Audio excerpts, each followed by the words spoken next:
Hey, welcome back to the Infos Podcast. This is Brian. This is Darryl. And this episode 457, Superman and Lois Gone Too Soon. And I'm not sure when you're listening to this because we had some technical issues with the website today, the day we're recording this, Tuesday, December 3rd. So it might be up on the 4th, the 5th, the 6th. I'm not 100% sure when it's going to be up. So thank you for your patience in waiting for it to come out. Either way, when you watch this, Ohio State hasn't beaten Michigan since 2019. So. How many Ohio State players are like 0-4 against Michigan now? Oh, yeah. They showed that list. It was a lot. It was a lot, actually. Yeah. I was shocked. It was that whole recruiting class. Yeah. And I'd have to look, but like some of the names, Jack Sawyer, Travion Henderson, JT Tuilamalau. Those are the three that popped I know up. It's a lot of people who are talking a tremendous amount of trash. Yeah, Lathan Ransom. Yeah. I mean, there's a bunch of guys that no gold pants. Sorry, fellas. No gold pants. Sorry, fellas. Sorry. Not sorry. So, yes, that was a glorious game. Mm-hmm. Even though the Bengals look like crap, I don't care. Like, Michigan's number one, so for me, so. I mean, how bad are the Cowboys? They almost lost to my Giants. Thank God Tommy DeVito was hurt so that he didn't try to win that game. Yeah, it was Drew Lock. Drew Lock sucks. I mean, Drew Lock has always sucked. So, anyway. So, other sports news, the Survivor Series was this past weekend as well. And other than the Intercontinental title triple threat match, I found it to be super mid. Yeah, I wasn't a huge fan. I like the women's started off slow. It was meh. The men's was, again, there were good moments. Mm-hmm. But it was mid. Yeah, to me too. It's again, that happens sometimes. You get. Now I will say the Raw last night was pretty good. Oh, dude, the New Day stuff. Dude, that was great. I was not. There was an allergy attack then too. So funny enough, I almost fast forwarded past that, and then I was like, you know what? I'm just gonna watch it, whatever, because I already went past like the women's match or whatever, and like the women's triple threat match. Yeah. So I watched it. I was like, oh, it's Big E. So, and then what happened to happen? I'm like, oh, I did not expect that at all. Yeah. Don't be so. That was not on my bingo card. So. Yeah. So I really like that. I thought that was really great. Good. And yeah. And did you see the end? Our boy's back. Yeah, I saw he posted a story, but I wasn't able to listen to it because I was on 2 calls at the same time today for work and dealing with GoDaddy, which, to be honest, it was really fun presenting in a meeting while still talking to GoDaddy. You'd be very impressed that I handled both of those things at the same time. Fun. All right. You want to get to it? Well, let's get to it. All right. So first up, Dunc Prophecy. What is this? Episode 3, Sisterhood. Oh, wait, hold on. Sisterhood Above All. Really interesting episode. A lot of flashbacks. This was an Origins episode. Really, that's what it was. This was an excellent third episode of the show because, the pilot did a good job, introducing us to everything. The second episode did some really cool things, setting up, what's happening with the Sisterhood, what's happening with Desmond Hart, primary conflict that we're going to have. State of the Empire under a weak Carino Emperor, which was really cool. This one, the Harkonnens had a chance to wipe the Atreides out really early, and Tula didn't do it. I will say this. I think I would prefer the series to be just the origins with the younger girls and not the adults. Honestly, that would I watching this episode really got that for me. Jessica Because Barden as Valya. Is that how you yeah, say it? I Valya? don't know. Yeah, Valya.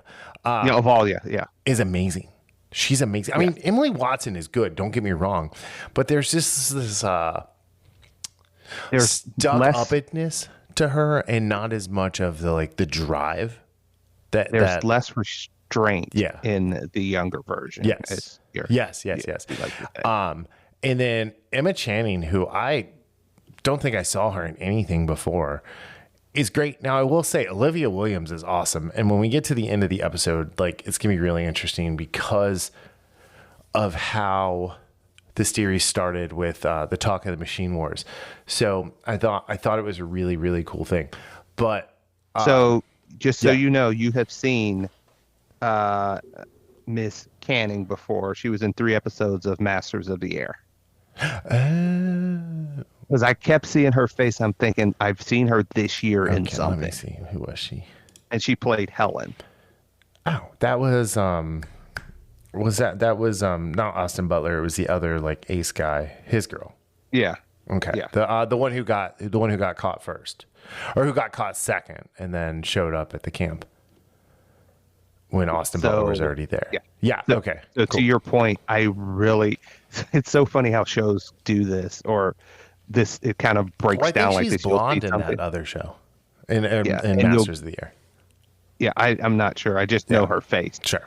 But like when the show presents you with something and it's more for the kind of like backstory or just additional information, and you find out, you're like, I'd rather see that than what we're going to get as the main through line for the show.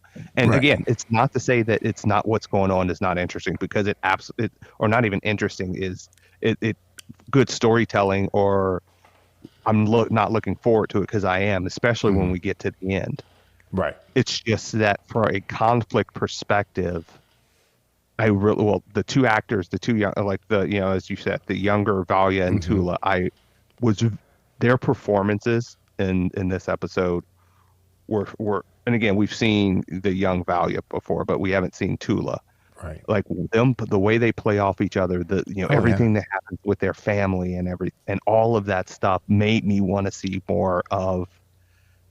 Although to be fair, I'm not sure if I wanted to see another, Castle Black, because that. But like them as like.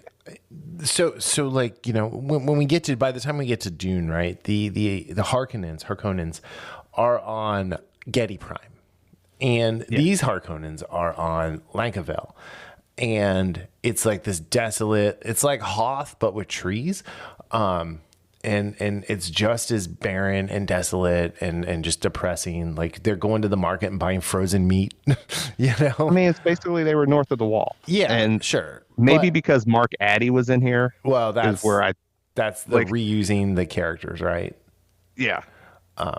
But we get to see. Okay, so one of the big things with Harkonnens that like led to Baron Vladimir Harkonnen was most of them were super complacent throughout history, and then they had the vendetta with the Atreides, and they just kind of always focused on that. And Vladimir Harkonnen was the first Baron to really have any kind of aspiration to be in charge and grow the Harkonnen house.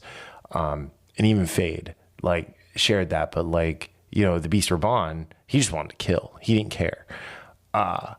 So it's really interesting. And then to see Valya, the way she lectures the family at the table about like, this isn't going to be my life. I am not complacent. I am going, and it was like so interesting to see, because like, and we get a little like sneak peek at the end when Mark Addy, like in the present, when Mark Addy's in the suspensor chair, and he's like got the oxygen, and it's like very soon to be Baron Harkonnen, or like, like the fat, lazy, complacent Harkonnens. And Valya goes to him, and just the way that scene ended and the episode ended, it's like, whoa, I can't wait for next week. Yeah. And to top that off, what we see with Tula, and how much, because when you get the first view of Tula as a young woman, she absolutely doesn't have the hardness that Valya has. Right. I mean, even as an older woman, she doesn't have that same hardness. But I would contend that she actually is harder. I'm not saying she's not. I'm just saying outwardly she's more empathetic and caring. Yeah, and which again, like she even tells Albert Atreides, sometimes the danger is not on the outside but on the inside, and that perfectly sums up her character, because even though something hurts her, she doesn't want to do something. If she thinks it's the right thing to do, she will do it. We saw that with Lila. She didn't want to put Lila in danger, but she twists the truth to push Lila to taking the agony, for the sisterhood. And in this, she loves Ori Atreides. However, Ori supposedly killed their brother, Griffin. Right. And so she takes vengeance upon Ori, and after months of dating him, and his family and the Atreides, and the only one that escapes is just Albert, kid. because like the little boy. And he was in House of the Dragon too, by the way. Was he? He was in a couple episodes. Okay. Yeah, he was one of the strong boys. Well, no, he was the kid who I think he was the kid where Damon was like, "Yeah, dude, what do you offer?" And then when Damon went back to him, he was Lord Tully. Yeah. Oliver Tully, Ollie Tully, whatever. Yes. Was it Oliver? I don't remember, but he was a Tully. Yes, Lord of the Riverlands. But yeah, it was really cool. And then we get to see one of the cool backstories is like the Sisterhood Above All, and it's how many of them will leave their life behind to put the sisterhood first, and Valya is the only one who's standing on this platform in the rain by herself because she refuses to let the Harkonnen name die. And it was really, really interesting. I will say there was a decided lack of Desmond Hart in this episode, and we need more Travis Fimmel in every episode, as much as possible, as much as the story allows. So there's that to keep in mind. Fear not, he's going to be in a major part in the next episode for sure. But then kind of the way, and we're going to get to Superman Lois, and we're going to talk way more about that. But the way the episode ends with Tula going down to essentially the catacombs of the Bene Gesserit complex, she goes down there and she's got Layla, what's her name? Lila, thank you. And Lila is down there, and Tula pretended to euthanize her, but she hooks her mind up to a thinking machine, which is expressly forbidden in this time of Dune. And it was so cool to see, and it was really cool to see what a computer looked like. It was really cool to see how she used it, and she had the AI that she was talking to, and it's this is going to end poorly. This is absolutely going to end poorly. Yes. So, and again, not knowing anything about this storyline from the books, I mean, I have an idea of how it might go for her, and then the idea, and again, it goes to the Sisterhood Above All, and the sacrifices must be made. And I'm wondering if Tula is going to be one of those sacrifices to be made for what she's using this for. Yeah. It almost makes me want to read the books. You've never read them? No, they're written by Brian Herbert. So I thought you had that disdain because you read them, or you've read some. I've read some of them, and I read the comics that he's been a part of, but I have not read because what I read was not good, and I didn't like it, and it made me sad and angry, and hungry. Okay. Hangry, if you will. Anyway, but yeah, I don't know. I'm kind of I have 9 credits in my Audible, and it's I just finished. I do 2 nonfiction and then a fiction. So it's time for another fiction book. So I was thinking that I might do the Sisterhood book. Maybe this one's based off I was of. about to say, or maybe some of them might be on the subscription where it's free. Maybe. I doubt it. I mean, I don't mind using a credit. Like I always go and look at the price. Like if it's under $16, which is whatever, that's how much the credit is each month, I just buy it. You know? Nope. 1 credit. Yep. Yeah, like when things are on sale, I'm like, God damn it, I'm gonna wait till it's not on sale anymore. Yeah, it's on sale for $14.85. Yeah, see, I would just buy it like outright. So anyway. Kevin J. Anderson was one of the ones. He co-wrote. Well, I like his stuff, especially the Legends of Star Wars Legends stuff. He had some good books. Yeah. So I don't know. Maybe I'll check it out because like I'm really digging the show. But yeah, and I think our scores like really reflect like how like interesting this show is. And we're at the halfway point, so 3 more episodes to go. Yep. All right. Are you ready? Are you ready for this one? Yeah, I'm ready. I mean, this is the sadness. This is the end of an era. This is probably, since we've been doing the podcast, the show we've liked collectively the most. 100% for me. I mean, Supes and Lolo. We gave it a nickname. That's how much we love it. Yeah, so let's just get to the rankings here. So we've got the series finale, season 4, and the series rankings. So Darryl, for the series finale, out of 5, fuck you, James Gunn's, what do you give the series finale? I give it 4.25. I had thought about this for a while, like, overnight. Like I told you, I had a dream about it. It's so weird. Yeah. But yeah, I didn't like everything about it. It was a satisfying ending, not necessarily the one I wanted, but still very satisfying with a couple issues, more so due to the fact that it was still a 1-hour episode. Yeah. And to me, because there were things that could have played out, especially in the beginning, that I think needed more time. Sure. But other than that, it's still 4.25 out of 5. I gave it a 4.99 out of 5. Not that I think it's perfect and not that I think it was the best episode, but just for the way it made me feel, right? I was very satisfied by the end. There were many, many touching moments, and we'll get to that. And not the least of which, it was just satisfying. They tied up, in an hour, they tied up so many loose ends. Mm-hmm. And everybody needs a good chair. So, all right. So season 4, out of 10, Back from the Dead, one too many times. What do you give it? 9 out of 10. Even though I had some issues with it, again, primarily on the Lex Luthor front, it still did, and missing some of our favorite characters because like John Henry and Natalie weren't in it nearly as much as we would. There was not enough Natalie in this season for my liking. Not at all. Not at all. Yeah. But even with that, still, I mean, I thought this was a very, very, and it improved upon last season, which to me is still the weaker of the 4 seasons that we've had of this show. Season 3 was definitely the weak link in the show.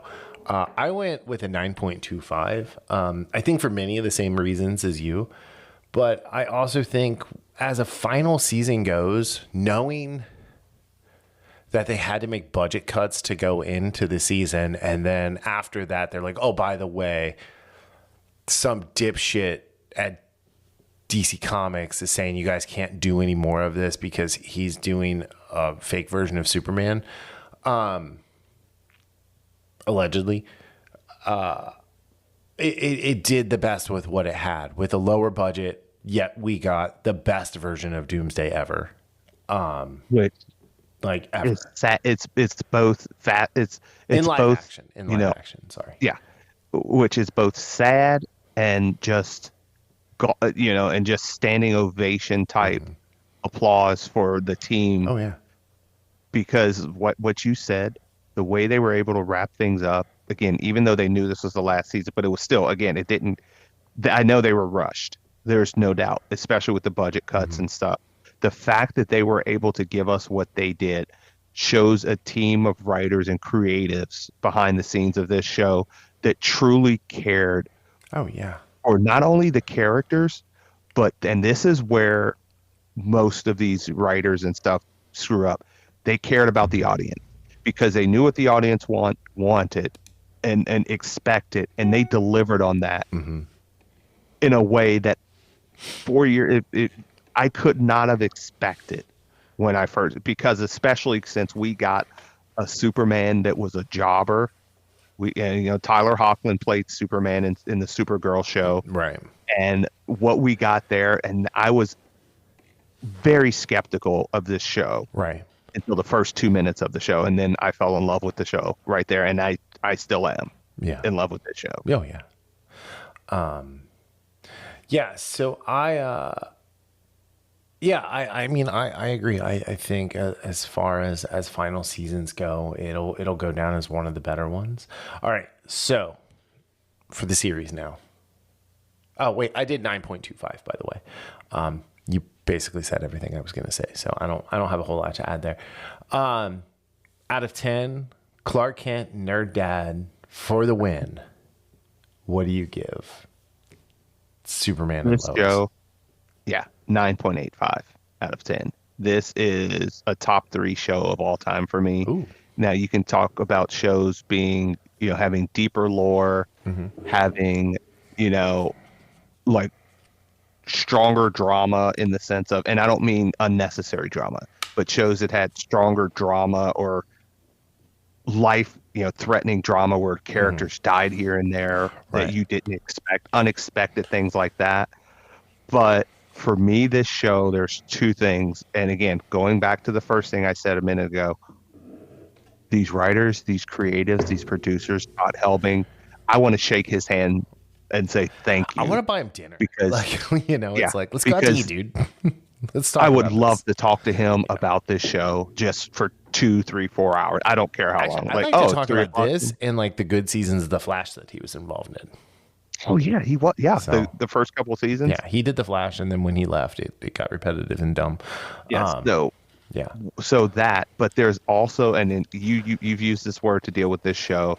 The only other show that's similar that I've watched in the last couple of years that makes me feel this way, but this one is a better version of that, and it's Cobra Kai, because I have so much fun. No, not Cobra Kai, Ted Lasso. There's a wholesomeness about this show. Yeah. Especially when we think about what we get for shows nowadays, when you're talking about male leads and what they do to character, how they oftentimes eviscerate men or make them the punchline of every joke. Especially the white male dads. Yes. They are oftentimes incapable of having a good role model. Right. And again, I know I don't watch everything, so I'm not going to say all the time, because I know there's things out there we miss that no, you're wrong. Probably it's all the time. Yeah. I don't know. But this show, but like you said, like how, you gave this the rating because of how it makes you feel. Yeah. It's the same thing with from episode 1 to the last episode, with a little, again, there were episodes we weren't huge fans of, but overall, there's not a show I could think of that I would rather rewatch more than this. The only other show that can compare to this as far as rewatchability for me is Ted Lasso. Yeah. Because again, as much as I love Supernatural, those are 22 episodes long. As much as I love the lore, as much as if Supernatural was cut down to 10 episodes per season instead of the 22 that we got, you know how many all those fillers could be out of it. I mean, the same thing with Smallville. Yeah, same thing with Smallville. There's a lot of filler when you have 22 episodes. I mean, especially the last 2 seasons of the last season of Smallville was 15 episodes of filler. 7 episodes of stuff. No, seriously. I mean, it really was.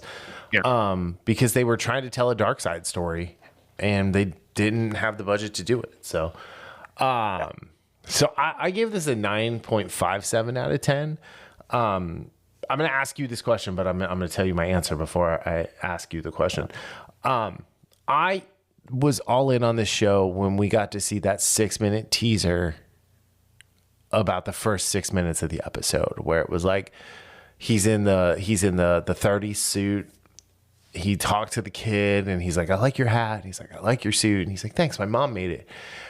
And it did this voiceover that now we realize it was Clark narrating his whole life with the voiceovers.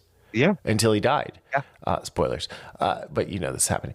Anyway, but I tell you what I love most about this show is while season 3 was definitely the weakest season, it's not a bad season. And I love this show for season 2 more than anything because it gave me the Ali Alston version of the Parasite, which was like the Parasite to the nth degree, who, you know, and I've said this many, many times, Parasite is my favorite Superman villain. It's the only villain that actually makes Superman have to like think, because if Parasite touches him, Parasite becomes ultra strong, and you know Superman's weakened for a little bit, and you know there's all of that. The other thing is because I'm so fond of Smallville, and I talk about the all filler, no killer last couple seasons. I still loved every second of it. And, you know, I've rewatched it several times over the last, 15 years. But I'm super looking forward to going back and watching. And while I was waiting for you to finish dinner, I went back and actually watched season 2 when he goes to the sun and, he flies and saves John Henry and Natalie from Allie, and then he's sitting in the upper atmosphere, and she comes up and he's holding her wrists and she's like draining the power, and he goes, "Take more," and puts her hand right on the S, and it's just so cool. And it just reminds me, because we got something similar in the finale.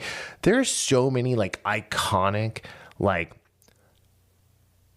background inducing scenes for your computer, for your phone, of like Clark doing cool shit as Superman, like when he was flying around and he slams his fist into the ground to break the square world and the globe apart. Oh, wasn't that your background? That was my background forever. That was, yeah, for a CW show, right, to do something like that. And again, going back to the alley moment is one of my favorite top 5 like badass moments of the series. Just when he says take more.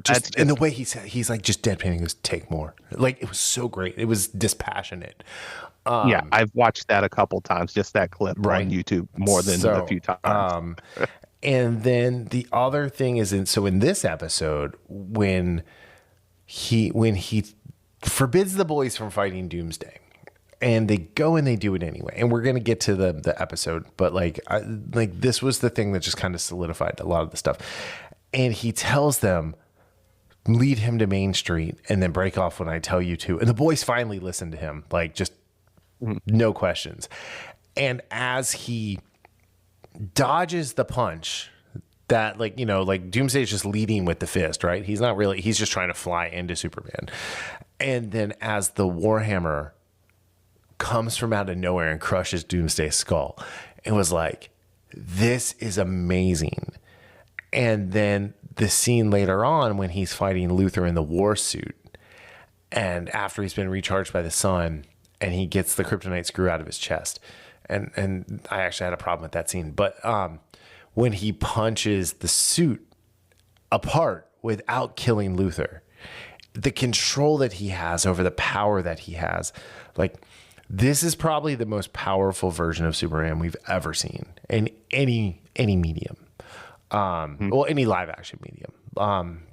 And it was just, it was so great. And it just, like, you see that and it reminds you of this series as a whole and all these moments that it gave us. But then the wholesomeness of the show, the family aspect of the show, it was really great. So to add on to what you said, I was skeptical of this show because of what we got from Supergirl. And again, I like Tyler Hoechlin from when he was in Teen Wolf.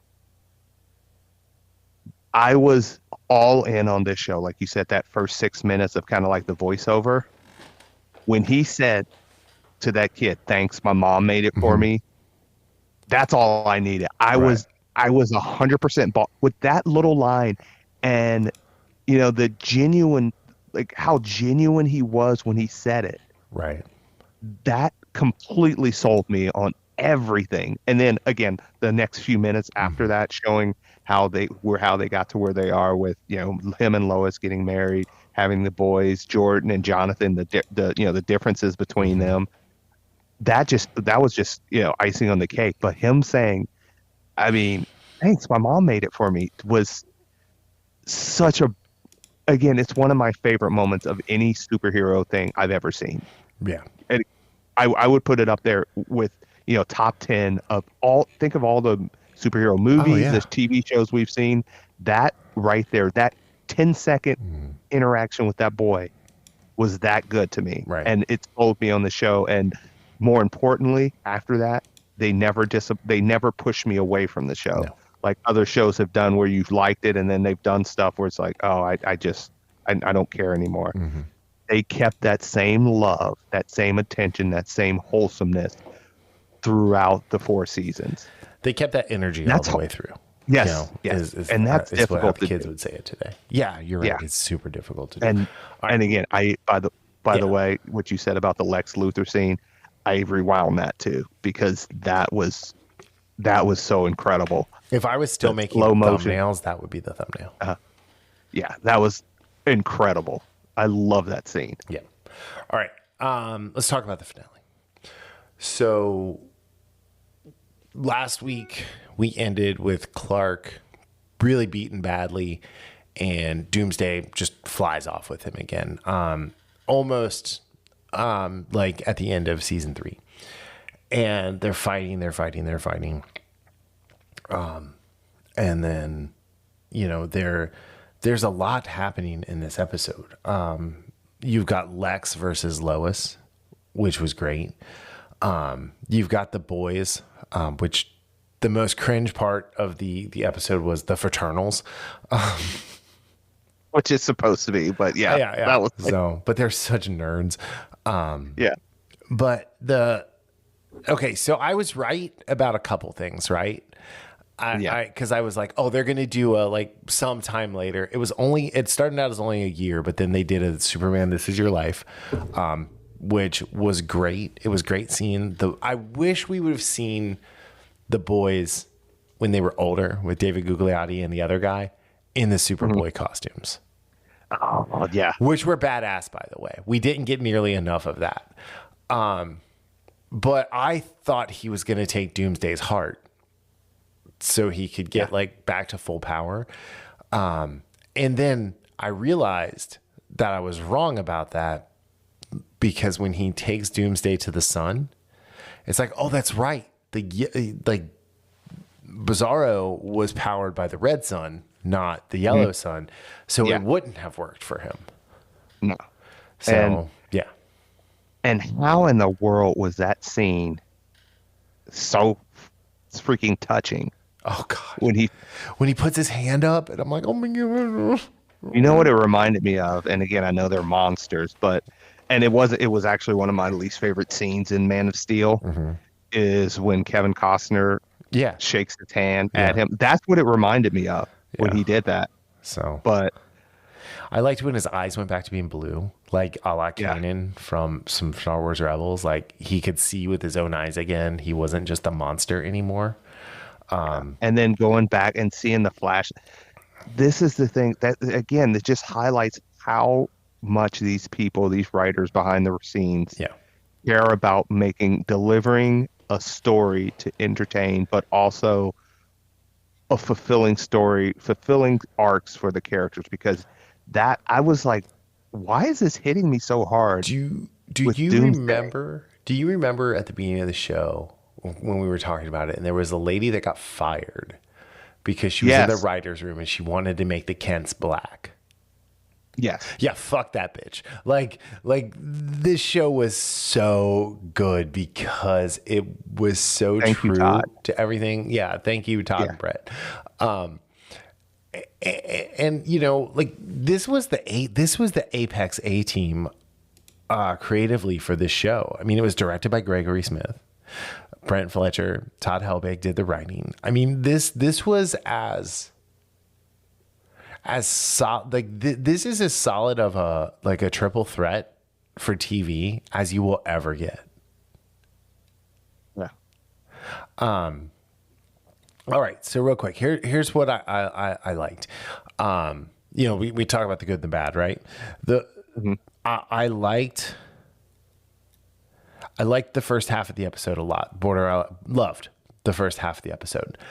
The second half of the episode was a great send-off, but fell apart a little bit because it just didn't have the time. The second half is where I felt like it didn't have the time to breathe, because we didn't get any stories about how the boys balance their lives as superheroes, especially because there was the whole thing where it's like I had to have help, and I got the help from my family, and they all had the S's on: Jonathan, Jordan, Natalie, and John Henry.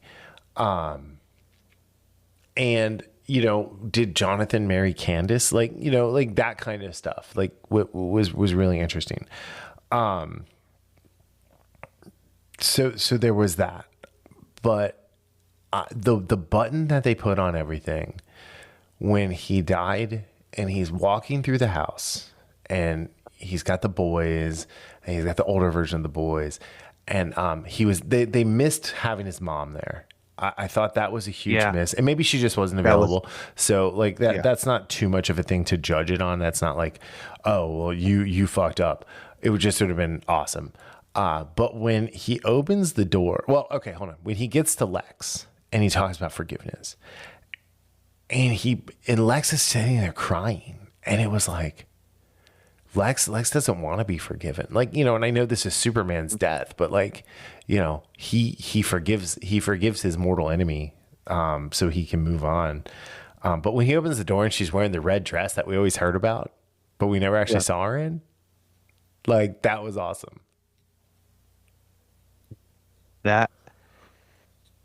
So to kind of piggyback off you, like, I do think that there were parts of the first half with the Doomsday and then right into Lex Luthor that felt rushed to me. Yeah. It still worked. I think I'm leaning more towards what you're saying, though, as far as the second half of the, even though I think it was a brilliant, incredible send-off. Yeah.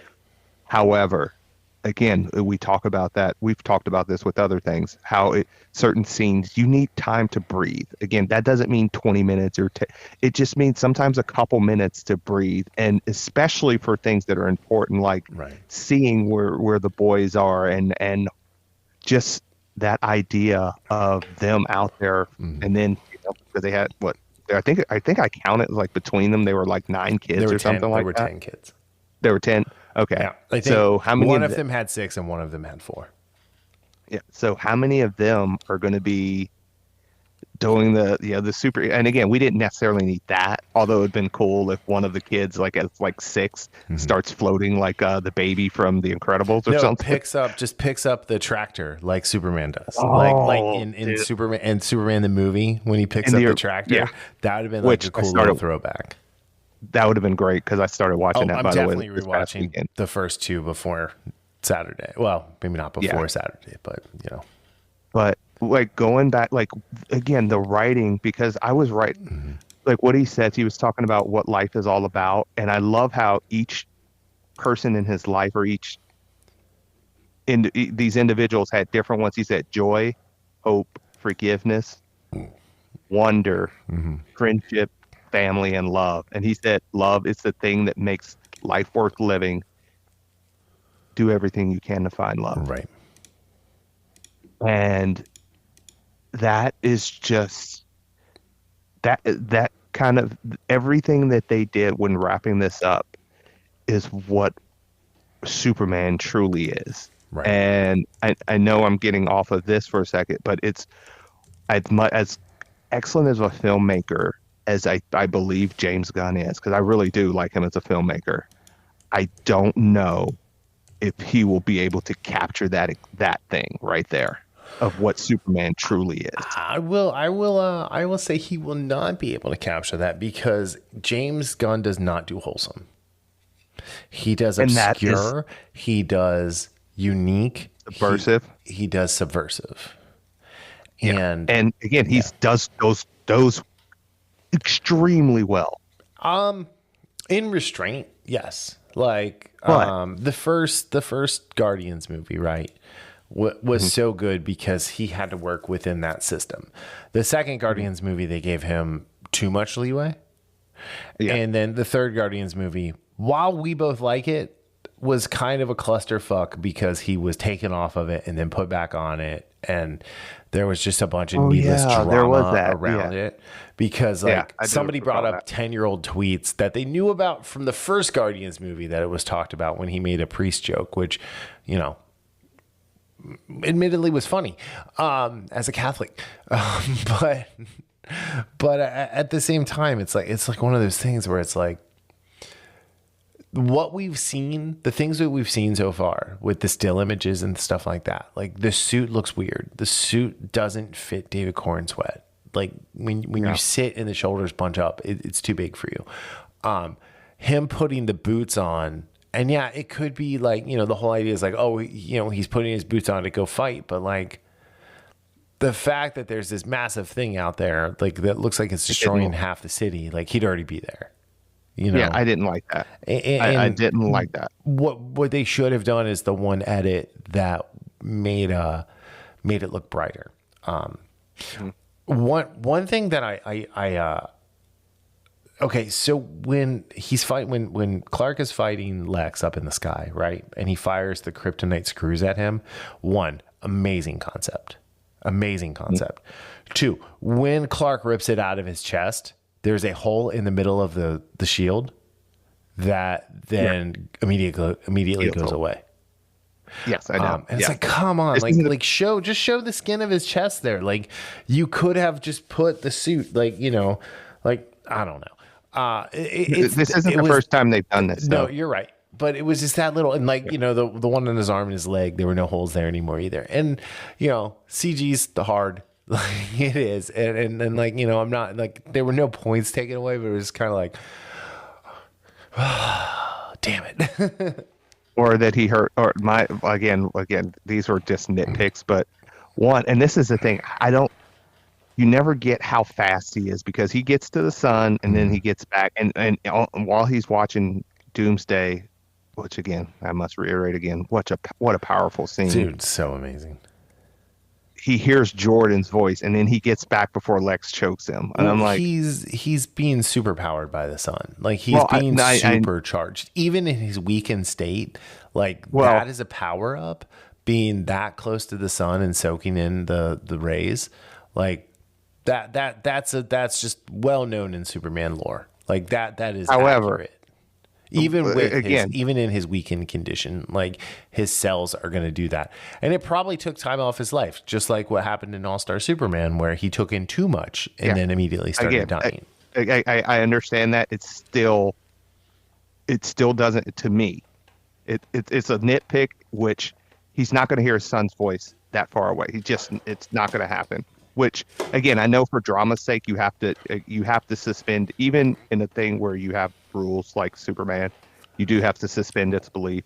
That was just one of that's one of those that was just like, eh. So to quote one of my favorite internet memes, it's still real to me, man. But again, it's one of those things. Sometimes you, even in a world with specific rules, for the drama of it or for the effect, sometimes you have to kind of maybe bend those rules a little bit. Yeah. And again, it's not that I'm going to take points away from that, because again, this is the thing. It works. Even if in this world it doesn't make, even in the world that they created, it's kind of playing fast and loose with the rules, it still works for me. Right. Because of what it signifies. And watching him power up, that was pretty slick too. Yeah, I really like that. Yeah, it wasn't as cool as the season 2 scene where his skin is like melting and regrowing and melting and regrowing, but it was still pretty awesome. You know, the end, Luther in jail, when he's like, talking to the warden, like, oh yeah, I want my old cell and I want this and I want that. And they stop and he's like, this isn't my old cell. And then it opens and Bruno Mannheim comes out. That was pretty cool. Again, I do have one thing I really did not like. And I've read a couple people saying, well, this is life. And it's like, no, yes, this is life, but I don't have to be reminded of life when I'm watching a show like this. And it's the Lois dying because of the cancer. Now, you think, okay, well, that could happen, which is fine. It's not that.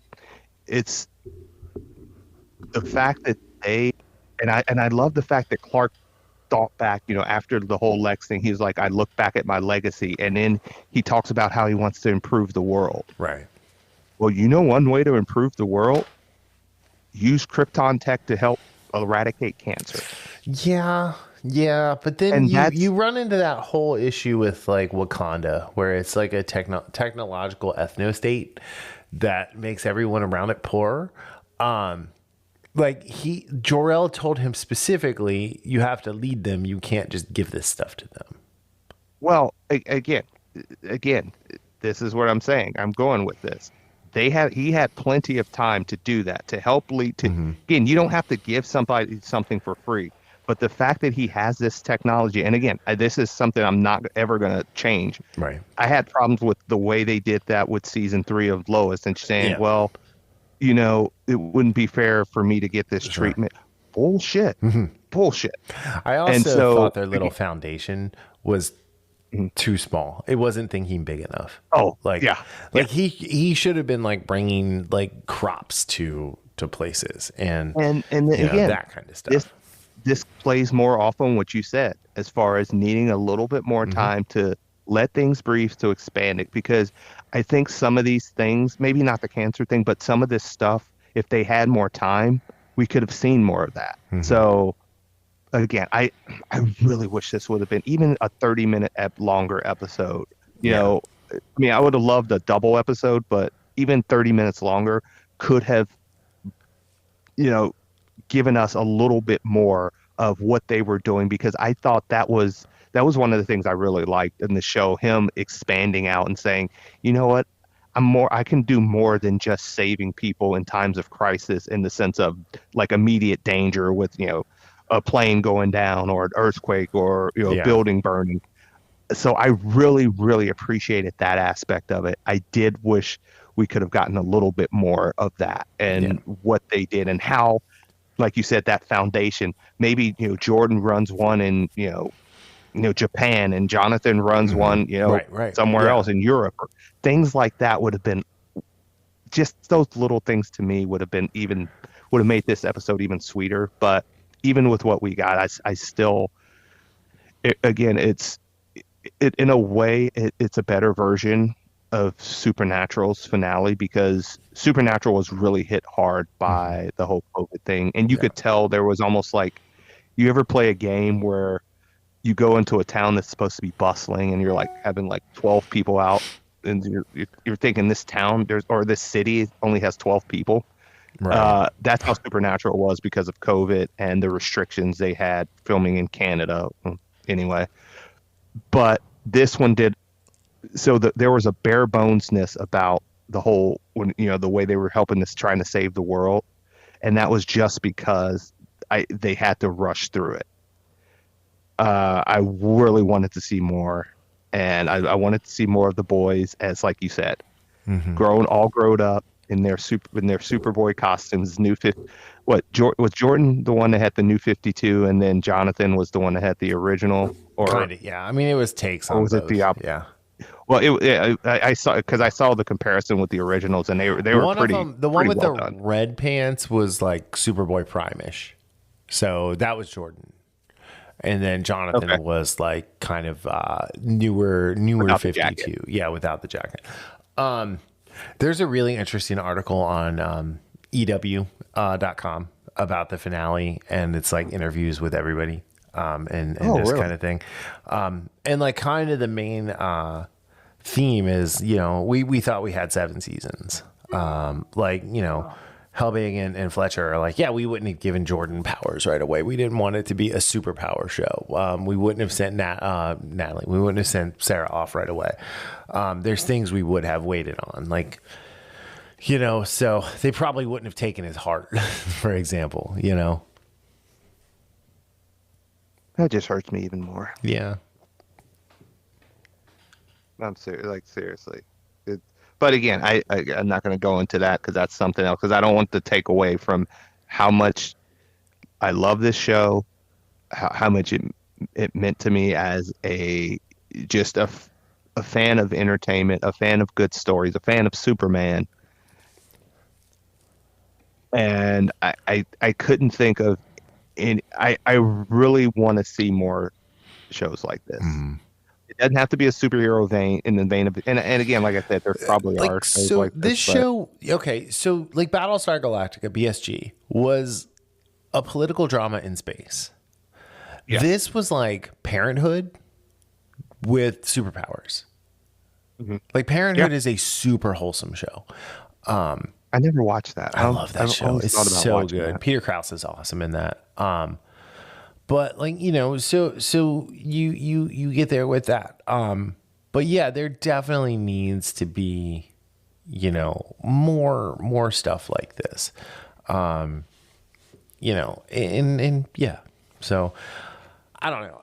You know, like, we could talk about this all night. Here's the last thing I'm going to say. This is a must-watch show. This is one of the most streamed DC things on HBO Max. So if you haven't watched this show, the first 3 seasons are out already. The 4th season will probably be out in the next month or 2. And you should go watch this on repeat. I don't think that it's gonna save the show or anything like that. It's just, you know, it's something that's worth watching. It's worth your time. It's worth investing into. And you know, it's not going to be for everybody, that's for sure. But like, it is such an interesting take on the core character of Superman that if you are even remotely a fan of the character, you should enjoy this show. And so I'll end with this. I was looking up Todd Helbig on X just real quick, and I couldn't find him, or not yet. But I came across this tweet by whoever this Austin Planet is, and this is 23 hours ago. Superman and Lois is one of the greatest comic book adaptations ever made. What the show did on a CW budget is incredible. At times, it looked better than some movies. Tyler Hoechlin is a perfect Superman, and I'll miss watching him. Mm-hmm. And that right there, it encompasses everything that I think about this show. The Tyler Hoechlin, Elizabeth Tulloch as Lois Lane, and the way they played off one another. The way, again, we didn't get unnecessary drama, and that's one of the things that makes it so wholesome. It treats the characters like adults, and adults how they handle problems, mm-hmm. and the things that we would, you know, not Lois and Clark, but Clark and Lana being best friends, and you know, Lois in becoming friends with Lana. All this stuff in modern day storytelling would have been some type of sordid, you know, love triangle, but we get these wholesome, you know, individuals, and yes, bad things happen to them. They make the wrong choices sometimes, but you know what? That is life. Even the best people make the bad choices. And I love the way that Clark and Lois, both of them are powerful characters, and the writers show that they're both strong and powerful characters, mm-hmm. without dumping on the other one. Right. And that is not something we get nowadays. Correct. Not too often, at least. Yep. So I'll leave it at that. I'm rewatching now. I'm still, you know, on season 1, and this is a show that I'm going to remember for, you know, this is one of those shows that I will rewatch. And again, the fact that it's only, you know, 4 seasons, and I think season 1 was 16 episodes, and then the other ones are 13, and then 13 and 10. Yeah. But this is a show I will watch. I will probably rewatch this every year. Yeah. Oh, I agree. For a while, for the next few years, because that's what this means to me. So it looks like Todd Helbing doesn't have an X account.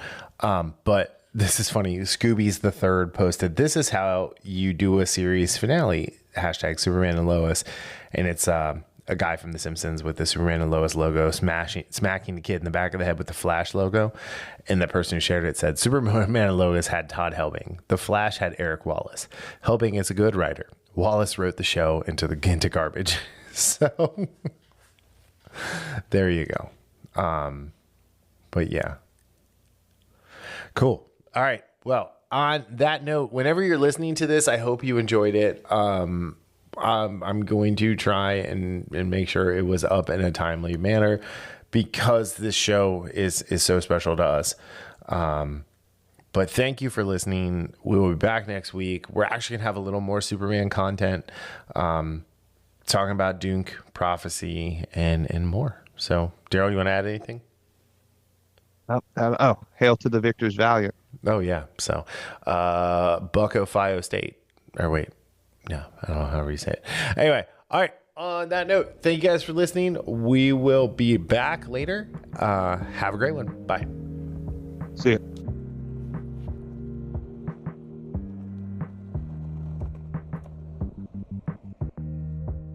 The Infamous Podcast is recorded in Kings Mills, Ohio, just north of Cincinnati. You can find new episodes every Sunday on Apple Podcast, YouTube, Spotify, Google Podcast, our website, or anywhere podcasts are downloaded. This show is hosted by Darryl Jasper and me, Brian Tudor. To find more information about the show, visit us at infamouspodcast.com and follow us on Facebook and Instagram at Infamous Podcast to keep up with the show. We also have a Patreon page, patreon.com/Infamous Podcast. We have some great rewards for our patrons and are looking for help to grow the show to bring you more of the content you want to hear. Music for this podcast is provided by Michael Henry from meetmichaelhenry.com. So, whenever you're listening to us, have a great day, night, evening, weekend, whenever it is, and we'll see you next time. Thanks for listening.